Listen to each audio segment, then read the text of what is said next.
Welcome back to my Sydney suburban garden.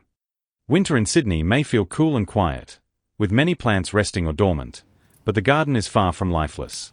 Citrus trees are heavy with ripening fruit, cool season vegetables are thriving, and winter is the perfect time to prune, weed, improve the soil, and prepare the garden for the explosion of growth that spring will soon bring. In this video, I'll take you on a complete review of my winter garden from June to August 2026.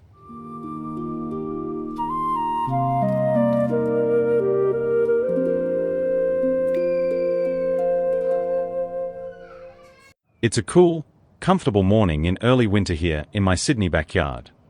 The sky is covered with soft grey and white clouds, keeping the garden pleasantly cool and sheltered from a harsh winter sun.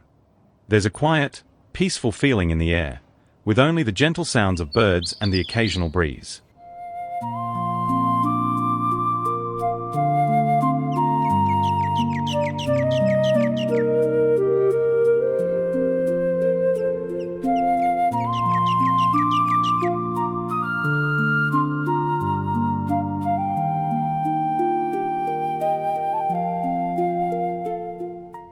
I planted 3 Shiranui mandarin trees this year, and each young tree is already carrying a few fruits. Shiranui is a relatively new variety to become available here, and it happens to be my favorite mandarin. I'm very excited to see how these first fruits develop and, most importantly, how they taste when they ripen over the next few months.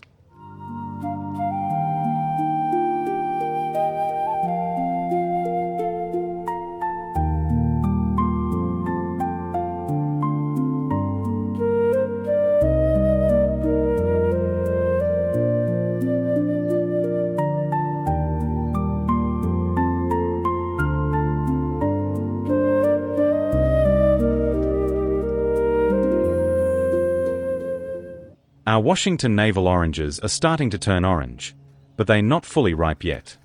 This is my favorite orange variety, and when allowed to ripen fully on the tree, the fruit becomes incredibly sweet and delicious. It tastes so much better than store-bought oranges, which are often picked too early and never develop the same depth of flavor.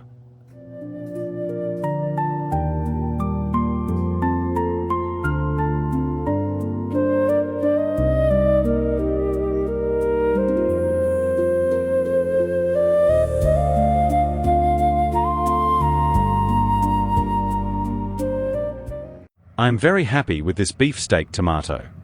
It has large, attractive fruits with excellent flavor. What I love most is its dense, meaty flesh, which gives the fruit a satisfying texture and makes it perfect for slicing. The flesh is firm and substantial, with relatively little juice and seeds, making it ideal for sandwiches, salads, and fresh eating. It is also a productive variety that continues to produce fruit over an extended period, making it a rewarding tomato to grow in the backyard.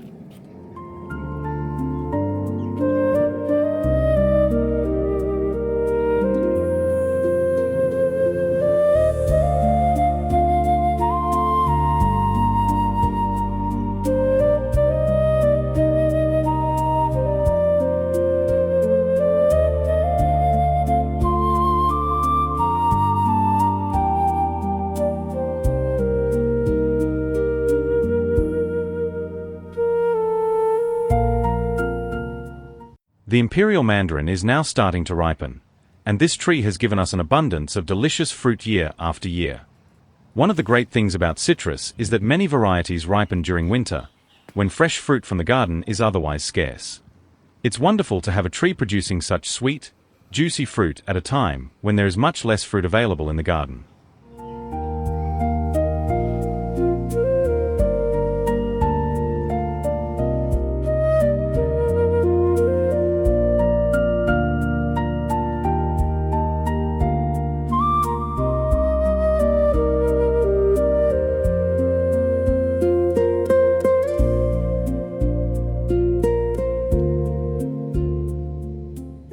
Shortly after the last fruit was picked, the Nam Doc Mai and Q Savoy mango trees have started flowering again. Unfortunately, these late-season flowers will need to be pruned off, as they are unlikely to survive Sydney's winter cold. In contrast, the Fuyu persimmon has now dropped all its leaves and entered dormancy, showing just how differently these fruit trees respond to winter.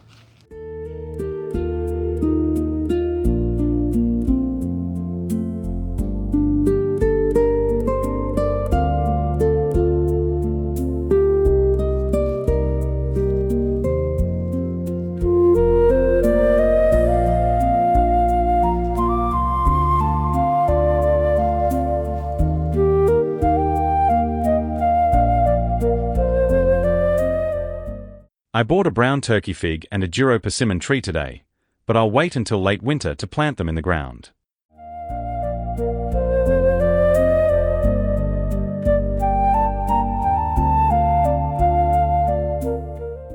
Japanese greens and Chinese mustard thrive in Sydney's cool winters, but they should not be grown in summer because temperatures above 28 degrees Celsius can cause these cool season brassicas to bolt prematurely and become intensely bitter.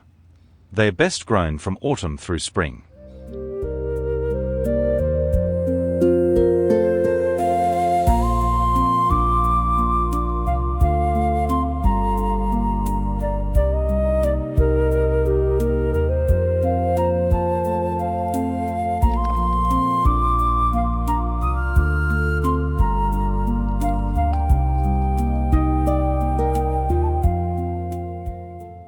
I usually bury vegetable scraps in the soil rather than throwing them away, and this has become a simple way to return nutrients and organic matter to the garden. As the scraps decompose, they feed soil organisms, improve soil structure, and gradually release nutrients that can benefit plants. It also helps reduce household food waste and provides a natural alternative to sending scraps to landfill.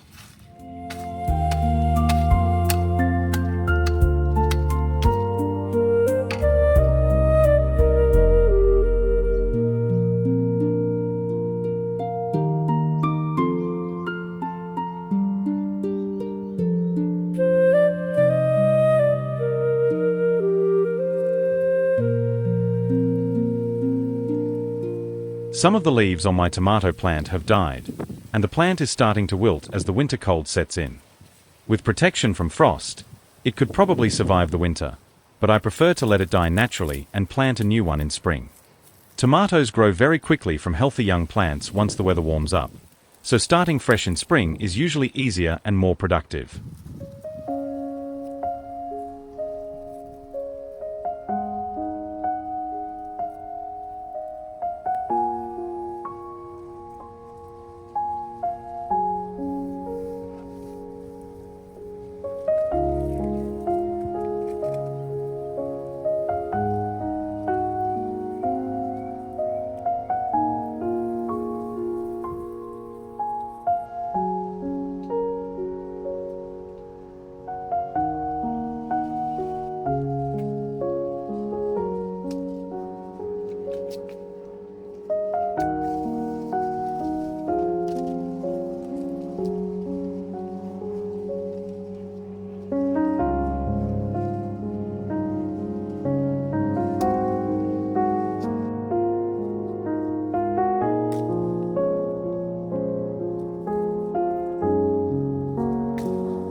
The snow peas are now flowering.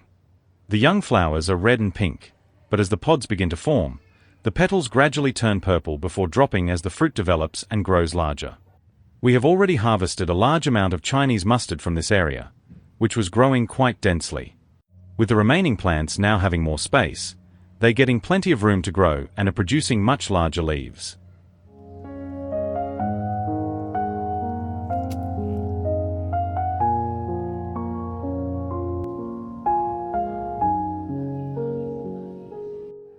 These fuchsia plants were grown from cuttings and are now growing well. They are shade-loving plants, so they should thrive in the sheltered, shaded area beneath the mango tree.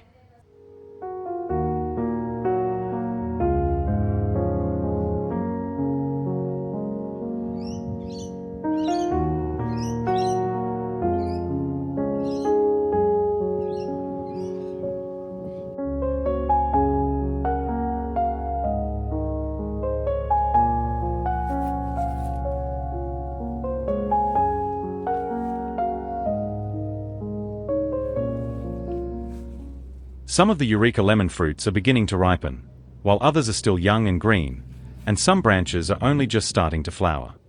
This staggered flowering and fruiting habit gives us a long harvest season, and in good years, the tree can have fruit at various stages of ripeness throughout the year, allowing us to harvest lemons almost year-round.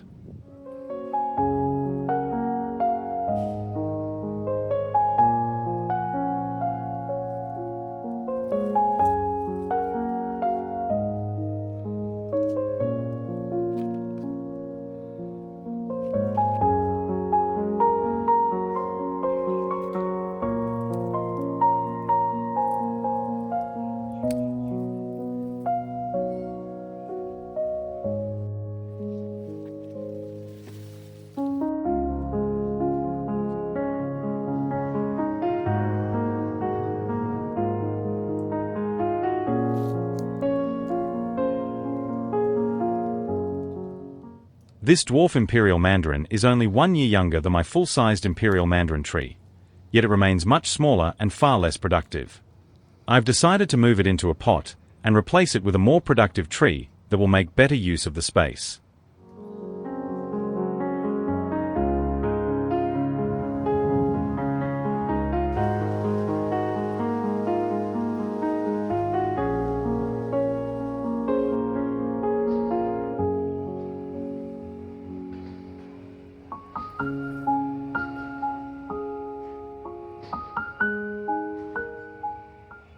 I have 3 grapevines growing on this side of the house.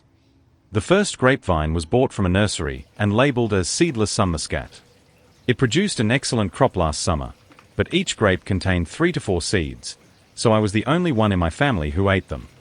The second vine was grown from a random seed that I simply threw into the garden. It fruited for the first time last year, and I was amazed to discover that the grapes were completely seedless. The early harvest tasted quite good, and I was very excited. However, when the fruit became fully ripe, the flavor was below average. The third grapevine is crimson seedless, which I planted last year. It has grown well but has not produced any fruit yet. I have been considering removing the first 2 vines and replacing them with something better, but after growing them for so many years, I find it surprisingly difficult to let them go. For now, I decided to prune all 3 vines and postpone the final decision until later.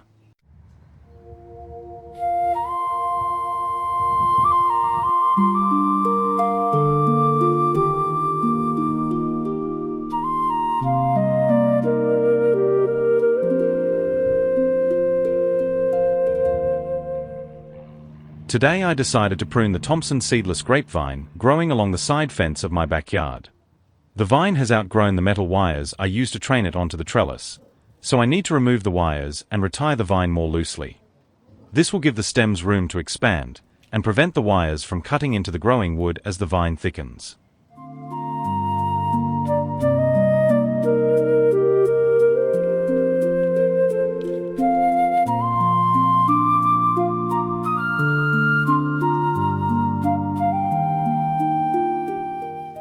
While thinning out the Chinese mustard, I've already given 3 large shopping bags full to family and friends, yet the garden bed still looks just as full.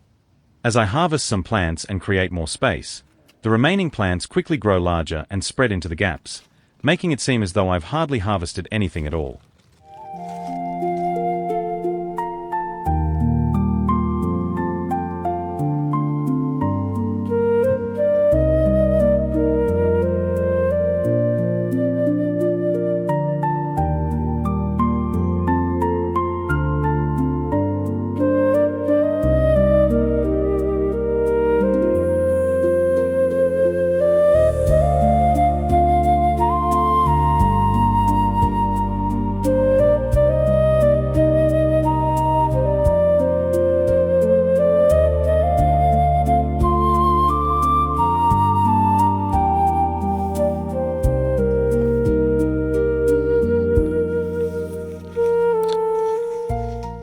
The pomelos are not fully ripe yet, but one of the fruits has started to crack, so I decided to pick it and let it ripen further off the tree.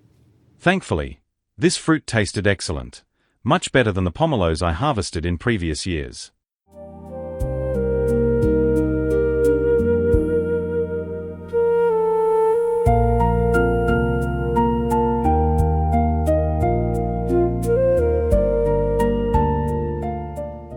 This old chili plant has been affected by the winter cold, but there is still a chance it will recover and become healthy again in spring. Just in case it doesn't survive the winter or has simply reached the end of its productive life, I've already planted a younger chili plant nearby to replace it.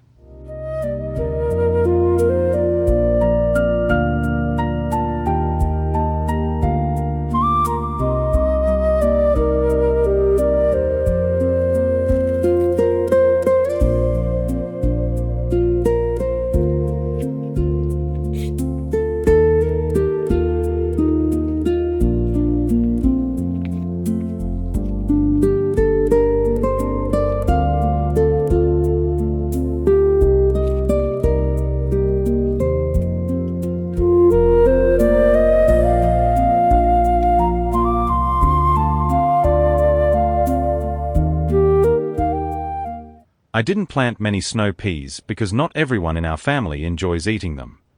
These few plants managed to produce enough pods to meet our family's needs.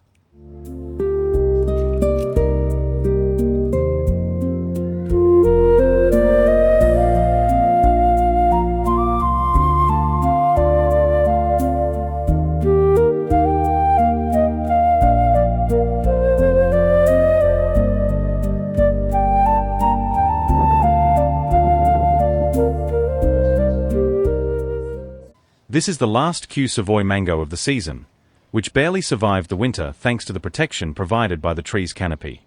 It was in plain sight, yet I don't know why I never noticed it until now. I decided to harvest it, and surprisingly, it tasted really good.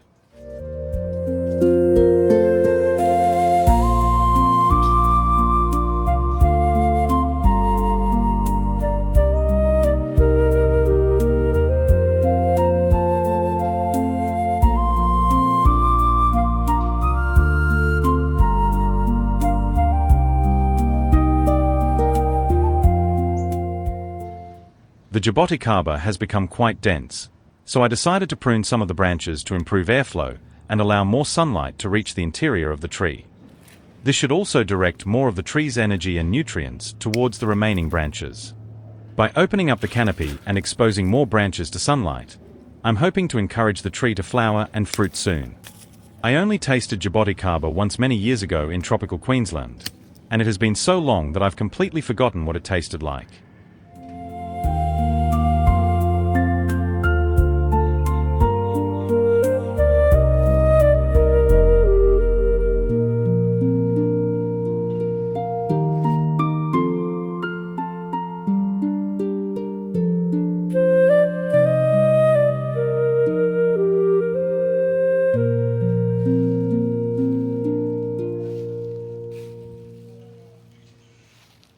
Parsley seeds from last season were carried by the wind and happened to land in this pot, where they germinated naturally. I've barely looked after this plant, yet the natural rainfall has been enough to keep it thriving. It's an incredibly hardy plant and grows particularly well through the cool Sydney winter.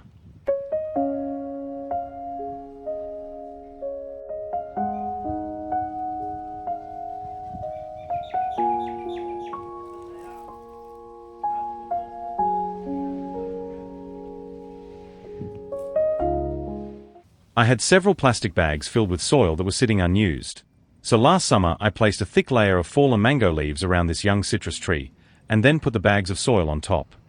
My idea was to use the leaves as mulch and the bags of soil as an additional layer to help retain moisture during the hot summer.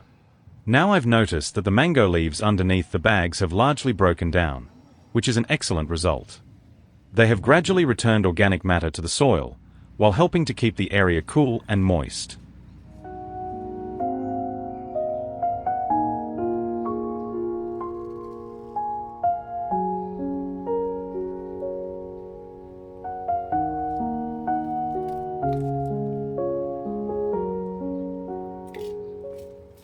The oranges are especially sweet and juicy this year.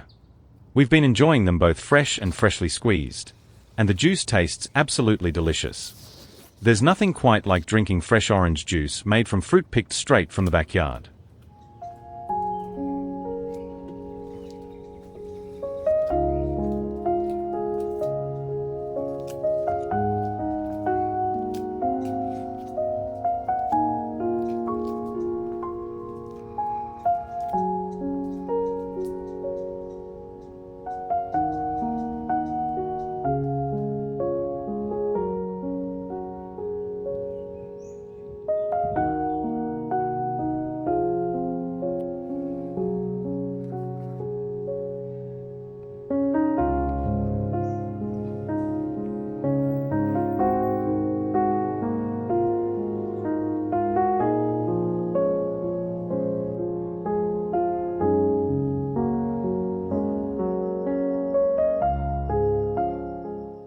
The apple trees are about to shed their leaves, so I decided to pick the yellow leaves and use them as mulch.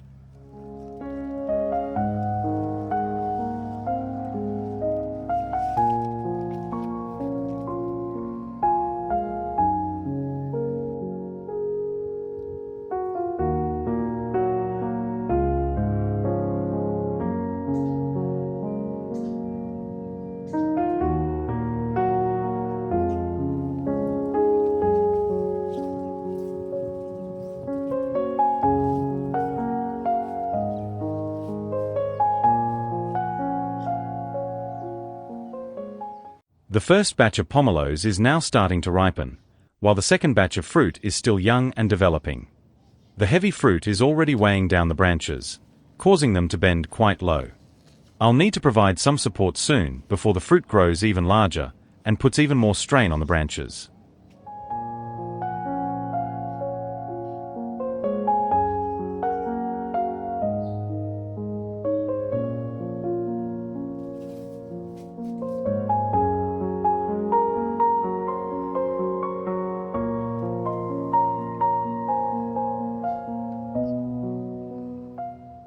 I previously pruned the large jaboticaba tree, and now I've also pruned the smaller one. Hopefully, opening up the canopy will improve airflow and sunlight penetration and encourage better flowering and fruiting in the future. While most of the Washington navel oranges have already been harvested, the Lane's late navel oranges are still small and developing. The fruit grows very slowly during winter, so it will be several more months before they are ready to ripen.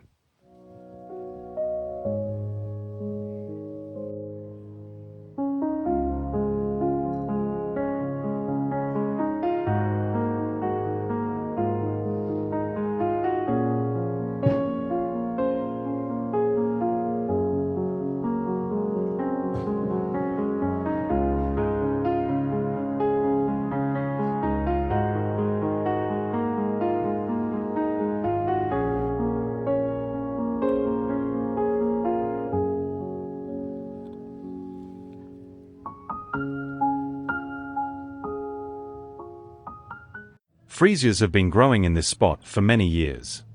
They emerge from their corms and seeds in early winter, bloom in late winter, and then die back in late summer. They return naturally each year, making them a reliable and low-maintenance addition to the garden.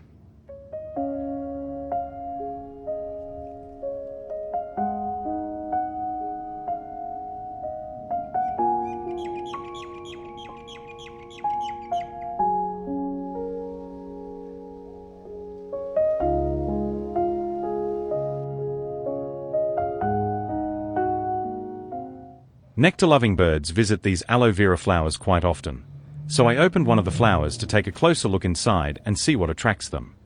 Sure enough, there is nectar inside the flower, although it is difficult to see in the video.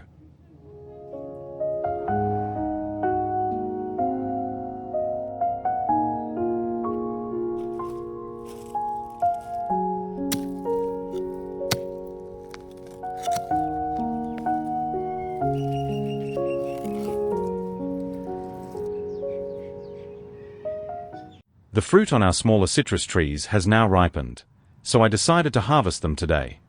They taste good, although not quite as good as the fruit from our mature trees. I expect the flavor to improve as the young trees grow larger and stronger and become more established.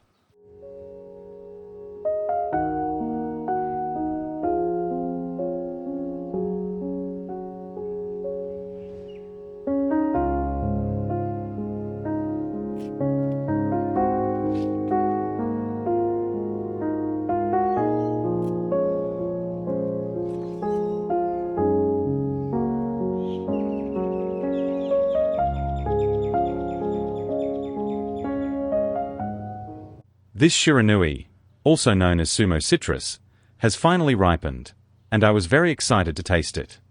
I've tasted store-bought sumo citrus before, but this was the first time I had the chance to taste fruit picked from my own tree. It was incredibly juicy and full of flavor. It was more tart than the imperial mandarin, but I actually preferred its flavor and found it more enjoyable to eat.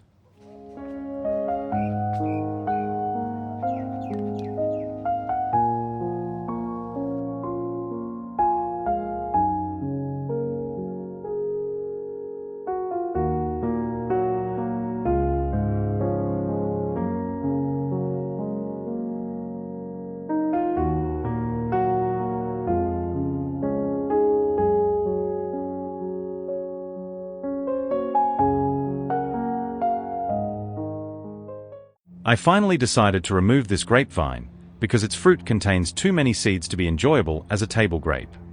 It produced an impressive crop and looked very healthy, but there is little point in keeping a plant that we don't enjoy eating, especially when it takes up valuable space and requires time and effort to maintain.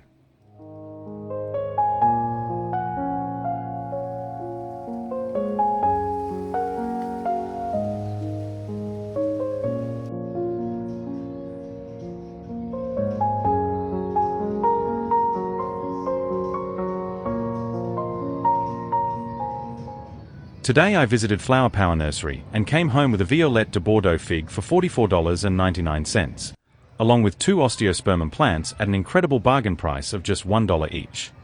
They were originally priced at $18.99 each, so I couldn't resist the deal.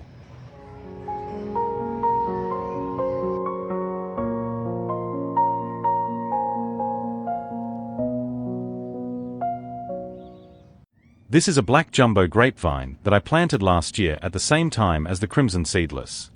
Unfortunately, it hasn't grown very much, so I decided to transplant it to the area where I recently removed the old grapevine. Hopefully, with more space and better growing conditions, it will establish itself and grow more vigorously.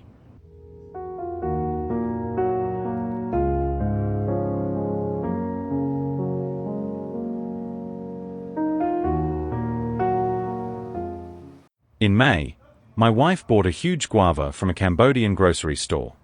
It had thick flesh, very few seeds, and tasted amazing. Because you cannot buy this specific variety anywhere, I decided to plant some of the seeds today. I will plant the rest this coming spring. I will be thrilled if even 1 or 2 of them sprout.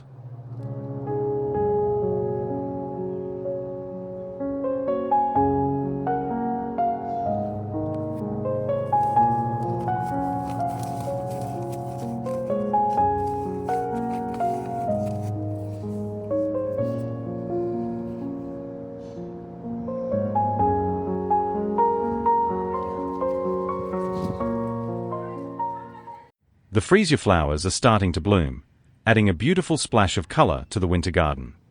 Freesias are one of the easiest flowering plants to grow because once established, they can return year after year with very little care. They multiply naturally from corms and can also spread from seed.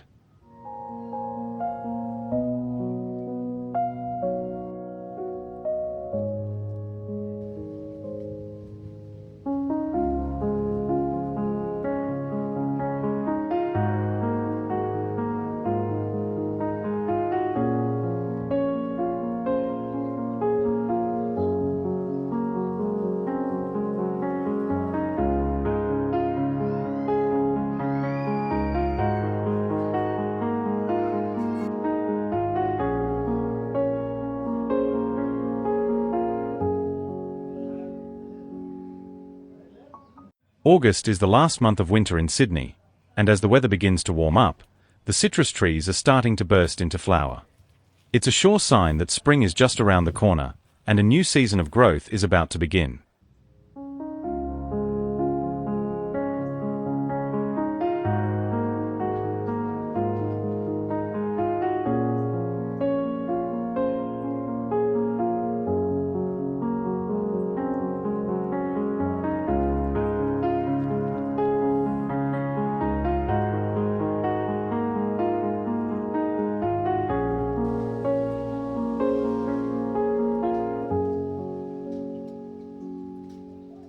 Thank you very much for watching. I'll make another video at the end of August to share the rest of what's happening in the garden as winter comes to an end.